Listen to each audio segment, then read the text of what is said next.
Ja, schön, dass ihr wieder einschaltet zu einem neuen Video hier bei Gamersky und heute mal kein Review, aber irgendwie auch doch, denn ich habe mir neue Keycaps für meine Corsair K65 Mini bestellt, auch von Corsair, nämlich die PBT Double Shot Pro, also PBT Double Shot Keycaps. Das Ganze in Arctic White.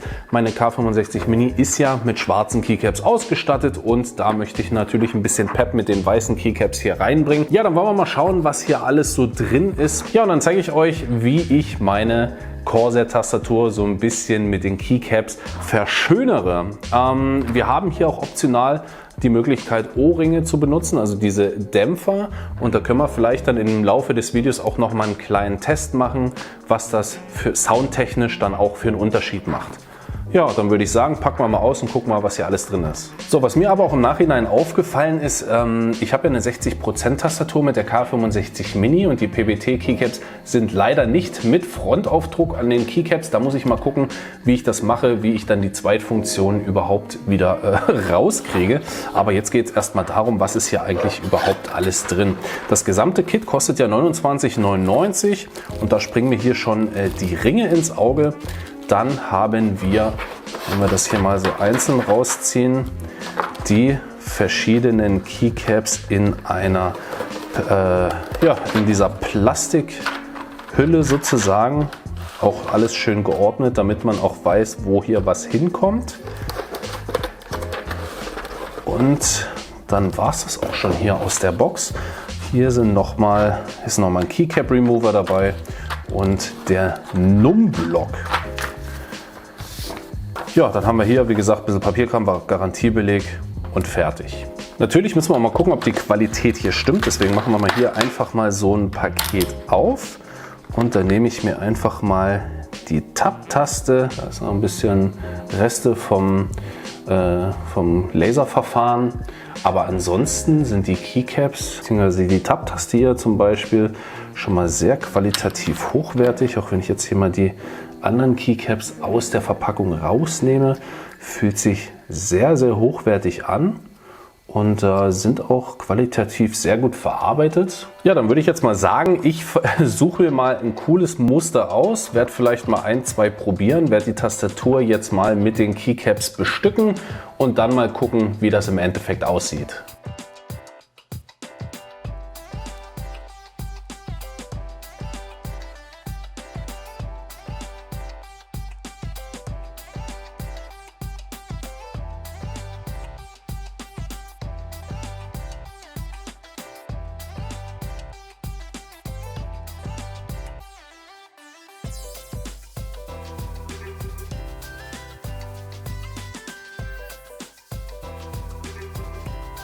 Ja Leute, also das sieht hier schon mal nach was aus. Wie gesagt, kleines Problem ist natürlich, dass die Keycaps nicht wie bei den standardmäßigen vorne noch bedruckt sind, was die ganzen Features und so weiter angeht. Das ist natürlich das Problem, dass man dadurch halt verschiedene Funktionen entweder immer suchen muss oder man beinet sich die dann in der Software so um. Aber ansonsten sieht das für dich persönlich richtig schick aus.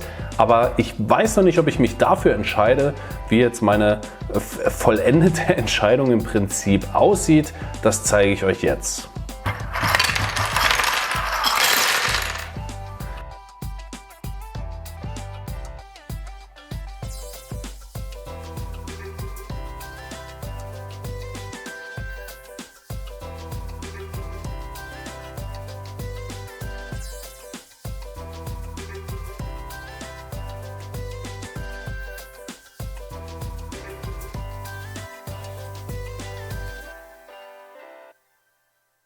Und zwar für eine Variante, was so eine Art Verlauf ist von weiß nach schwarz und ich werde euch jetzt auch mal erklären, warum.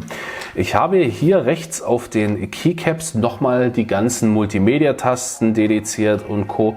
Da ist natürlich immer schwierig dann rauszufinden, wie es mit der Funktionstaste und weiter geht. Und ich habe jetzt hier auf der rechten Seite alle wichtigen Funktionen, die ich auch selber benutze, und das sind im Prinzip größtenteils nur die Multimedia Keys. Alles, was Makros recorden und Profilspeicherung und so weiter angeht, was hier auf der linken Seite ist, das nutze ich nicht und das kann ich auch ganz entspannt über die Software machen, und deswegen habe ich mich dazu entschieden, die eine Seite weiß und die andere schwarz zu machen. Da könnt ihr mir jetzt mal in die Kommentare schreiben, wie ihr dieses Layout soweit findet. Was ich ein bisschen schade finde, ist, dass ich diese coole Leertaste jetzt nicht weiter verwenden kann, weil es einfach blöd aussieht, und da habe ich einfach die weiße genommen. Schade, dass sie nicht so Triangles hat, die durchlässig sind. Das fände ich auch nochmal richtig schick.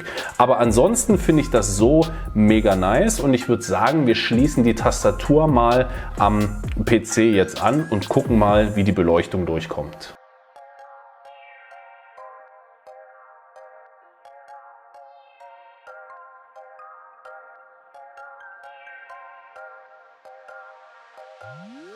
Also das sieht halt schon richtig nice aus.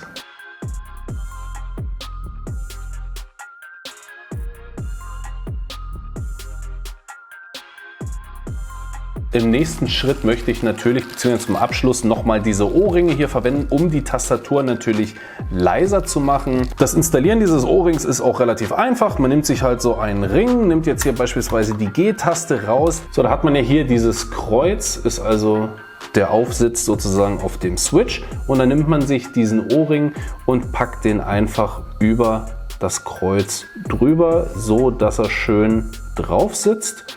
Und dann kommt der ganze Keycap wieder auf den Switch drauf, und schon hat man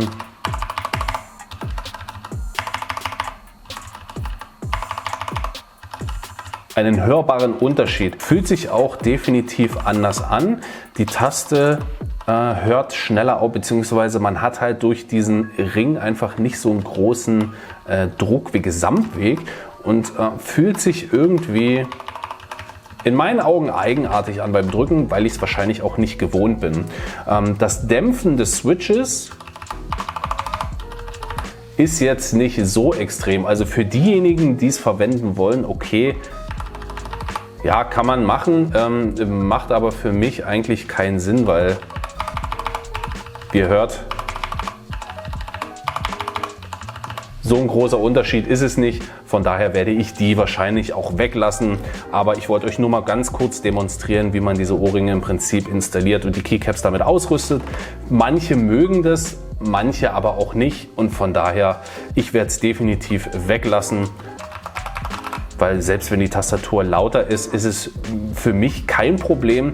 Ich finde allgemein, das Tippgefühl ist wesentlich angenehmer ohne diese Ringe. Ja, wie ihr sehen könnt, ich bin wirklich mega zufrieden, wie die Keycaps verarbeitet sind, wie der Look von der Tastatur jetzt ist.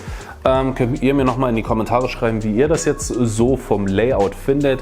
Ansonsten haben sich die PBT Double Shot Pro Keycaps gelohnt. Ja, zum Teil. Also schade ist natürlich, dass vorne kein Aufdruck ist für die Mini-Version. Das finde ich ein bisschen schade. Könnte man vielleicht nochmal ein extra Set Keycaps rausbringen. Ist aber wahrscheinlich auch dem Hersteller ein bisschen zu teuer, da immer extra noch was drucken zu lassen, beziehungsweise Keycaps herstellen zu lassen. Ansonsten hat man, wenn man jetzt andere Corsair-Tastaturen, Full-Size-Keyboards verwendet, auch die Möglichkeit, diese dann zu wechseln und sich da ein cooles Muster draus zu bauen. Ja, ansonsten, wenn ihr Tastaturen habt, die verschiedene Muster aufweisen, verschiedene Keycaps haben, dann könnt ihr das auch gerne mal bei mir im Discord posten. Der Link dazu ist auch unten in der Videobeschreibung. Da könnt ihr mal zeigen, was ihr für eine coole Gaming-Tastatur habt. Und ansonsten, ja, hoffe ich, euch hat das kleine Video gefallen. War jetzt kein, weiß ich nicht so ein spannendes Review, aber ich hoffe, ihr hattet trotzdem Spaß, und dann sehen wir uns auch in den nächsten Videos. Macht's gut, bis dahin und tschüss.